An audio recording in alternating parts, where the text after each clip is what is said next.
Yes, it's that time of year. Important tax information is going out to taxpayers right now. And here to help us sort it all out is Wayne Knoll. He's a tax preparer. We've done it for more than 20 years. I'm sure you've seen all sorts of changes. So what in 2012, now we're in 2012, we're preparing the 2011 taxes. What do we really need to be aware of? Well, actually for 2011, due to the extensions of some of the tax credits and deductions that were put in effect the last couple of years, there aren't a lot of changes. Thank goodness that they have kept some of these credits and deductions, like the earned income tax credit for up to 3 children now. That's a fantastic credit.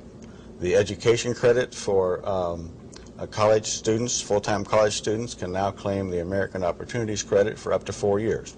So most of our clients are seeing similar refunds to what they got last year, and sometimes a little higher. Okay, and as we prepare our paperwork for our tax preparer, if we do it ourselves, in fact, what do we not want to miss? What do we want to make sure that we gather, especially if we contribute to charities, for instance? Well, correct. Obviously, all of the standard tax forms that you get in the mail from your employer and so forth, W-2s, 1099s. But if you itemize deductions, you have charitable contributions, you have medical expense, you need to have all of those records as well. Perhaps employee business expenses if you're an employee who has unreimbursed expenses.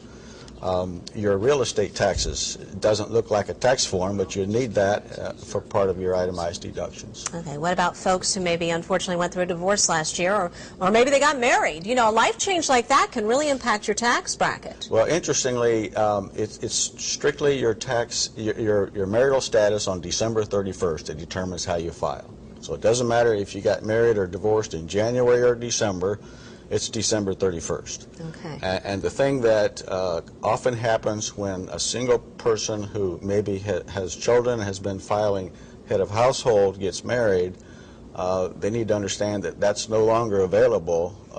They would be either married filing joint or married filing separate. So the filing status is the biggest issue with marriage or divorce. Just a few seconds left, but I got to ask you, is it too late to contribute to your IRA? No, good point. As a matter of fact, I sometimes counsel my clients to look at contributing to the IRA. You can do that up to April 15th. Okay, very good. And you can file your tax return claiming that deduction, use your refund then to fund the IRA, as long as you do it before April 15th. All right, very good. We appreciate all the advice. Of course, it's more than we can get to. Thanks for having me on. But thanks for getting us going on it. All right, Wayne.